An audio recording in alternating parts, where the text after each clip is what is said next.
Hello everyone and welcome to another episode of our video diary series. I'm Henry Higgins and it's been another eventful week. DDP Yoga was fantastic, work has been good, home life has been good, there's things on the horizon and we'll get to that as we go through the episode. First of all, DDP Yoga, we'll start there like we always do. It was a tough week this week. We got everything done again, though I wasn't feeling it this week. For some reason I've been quite lethargic, really tired. Not been staying up late, I've not been doing anything other than the exercising that would tire me out, so I don't know, maybe I'm coming down with something. It's definitely not the COVID thing, I've been checked for that and that's fine. So I may just be, sometimes you just get that feeling of being run down for no apparent reason. So I did get all the exercises done over the previous week, but I wasn't feeling it. And I think that's actually a good thing, that even though I wasn't feeling it, I still got through it. So I take some solace and I take some pride in that, and hopefully this week coming we can keep that momentum going. The bespoke mixtape and the bespoke workout, working in harmony on alternate days, is going really well. I feel good. I believe that we're making progress. We'll find out when we weigh ourselves in 2 weeks' time. But for now, everything seems to be going really well, and I look forward to continuing doing so over the coming weeks and months. Work-wise, things have been going well, things have been going steady. My team in the commercial department is growing.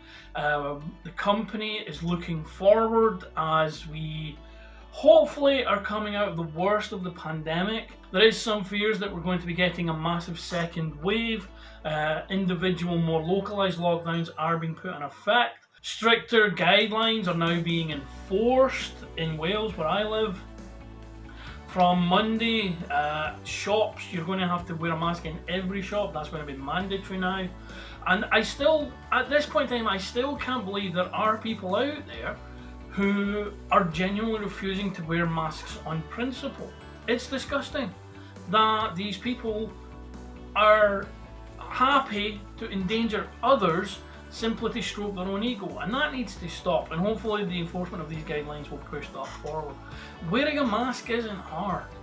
Dentists, doctors, nurses, construction workers in various fields wear masks all day, every day of their working life. You can wear a mask to go to the shop for 20 minutes. It's not the end of the world. How that affects work, because I work in an office, we are checked every day.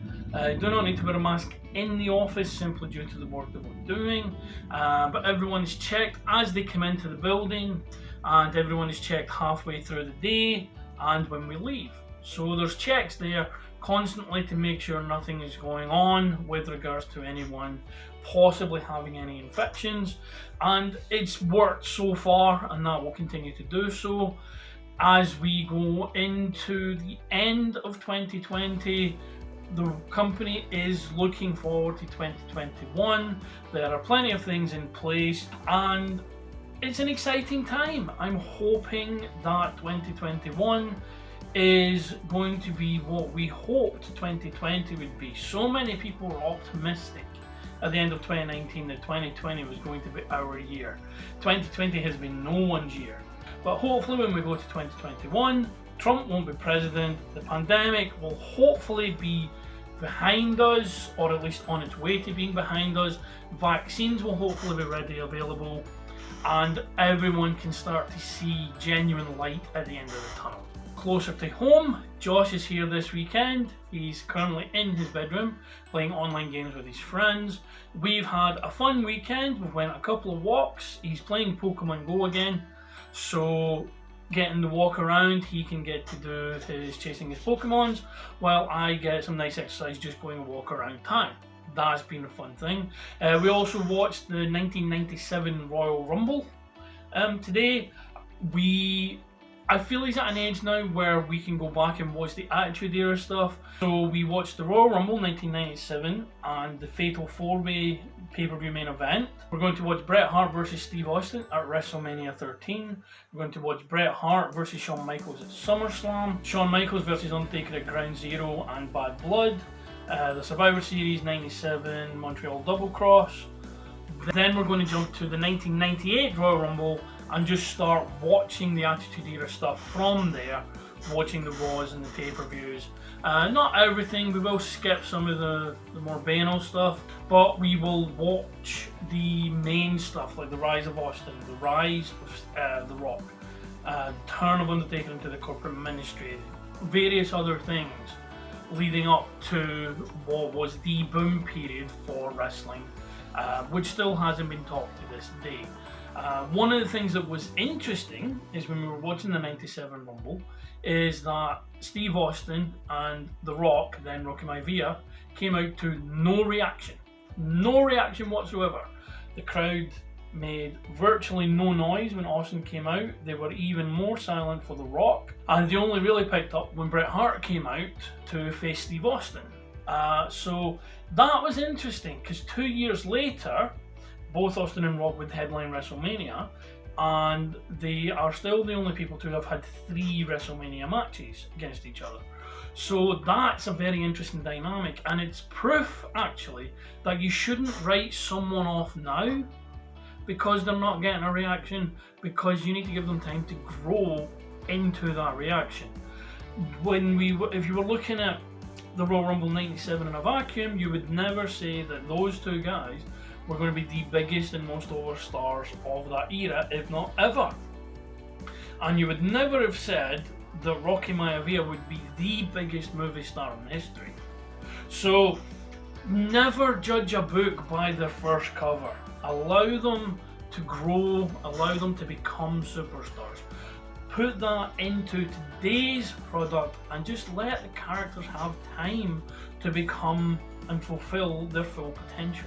Someone we've mentioned numerous times on the channel is the always excellent Kate Nix, and this week is the season premiere of the Lullaby Lounge Season 3. If you've never seen the Lullaby Lounge, it's a mix of cabaret, music, characters, skits, sometimes poignant monologues, and a fantastic community to go with it.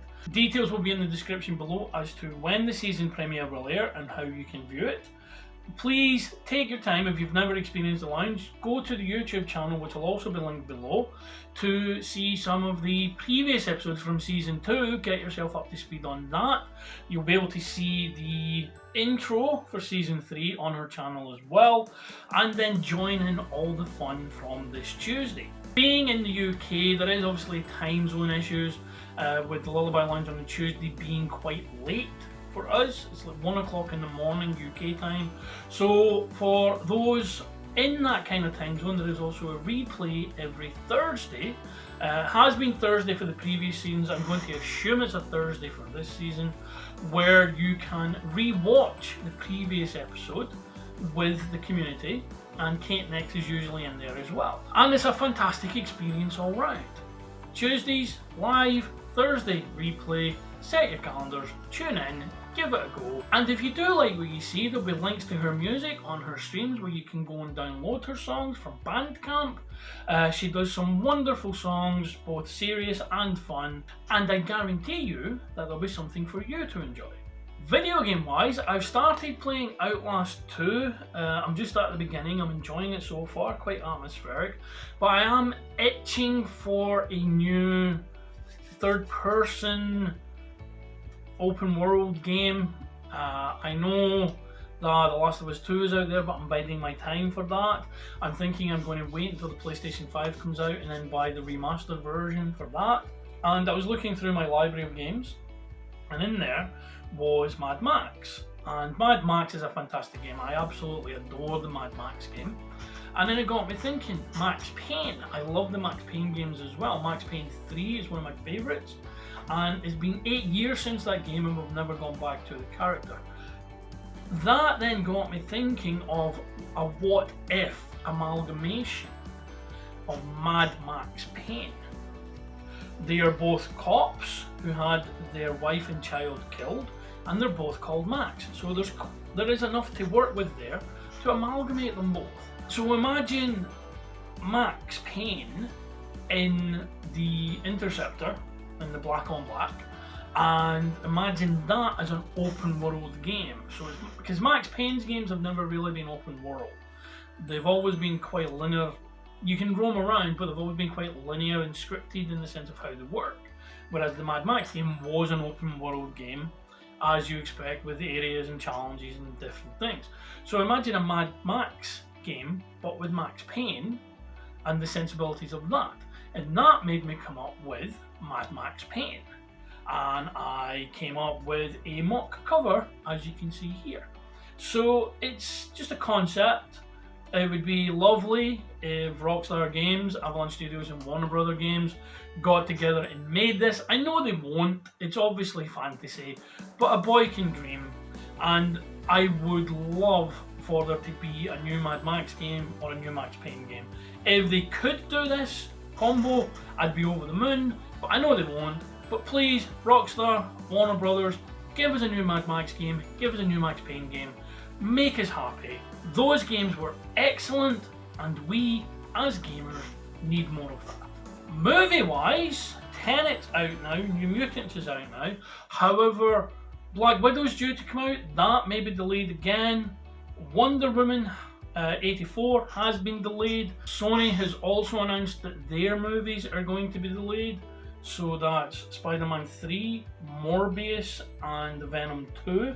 They're all being delayed until there is proper opening for cinemas, where obviously there'll probably still be restricted entry with regard to the amount of people in the screening, but proper nationwide, or international even, screenings of these movies. So who knows how long they're going to be delayed for. It is disheartening. There's been a lot of movies delayed that should have been out in 2020. 2020 is essentially a written off year for the entertainment industry, especially for those where it required people to attend a particular venue, be it sports, theatre, cinema, that kind of thing. So hopefully 2021 will make up for it. There's a lot of exciting movies in the pipeline, and I for one cannot wait to see them. I think Halloween Kills is possibly the one I'm most excited about.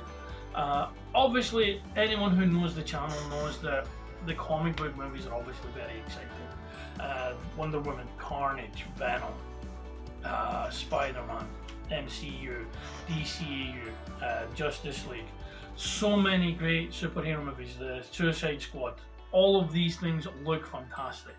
But Halloween Kills, Halloween was an excellent horror movie, and Halloween Kills should have come out this year, but it's been delayed till next Halloween, and it's going to be astounding.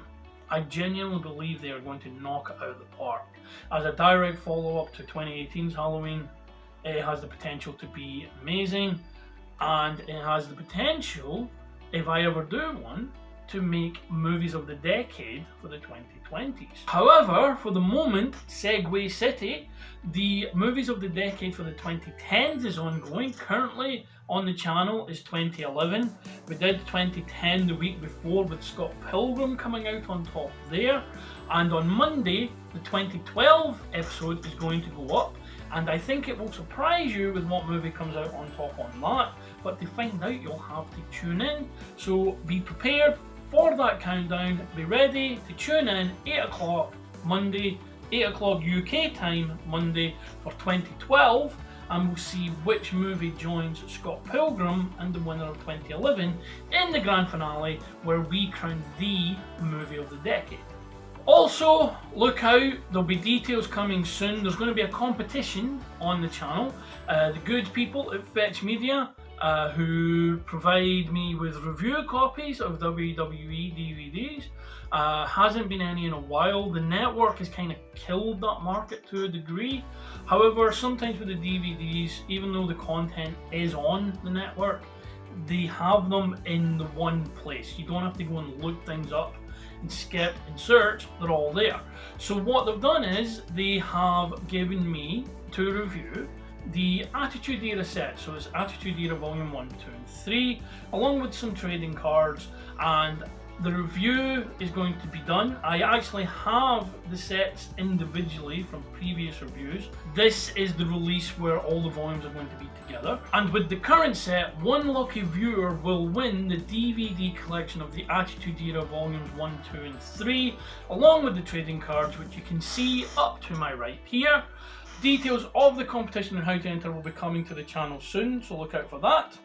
But for now, thank you very much for watching. Thank you for taking the time out of your day to spend it here with me. Look out for the Movies of the Decade 2012 video on Monday. Look out for future unboxing videos. I will see you again next week for DDP Yoga and other things we did this week. So please like the video, share the video, subscribe to the channel, wear a mask, keep yourself safe, look after yourself and look after each other. Goodbye.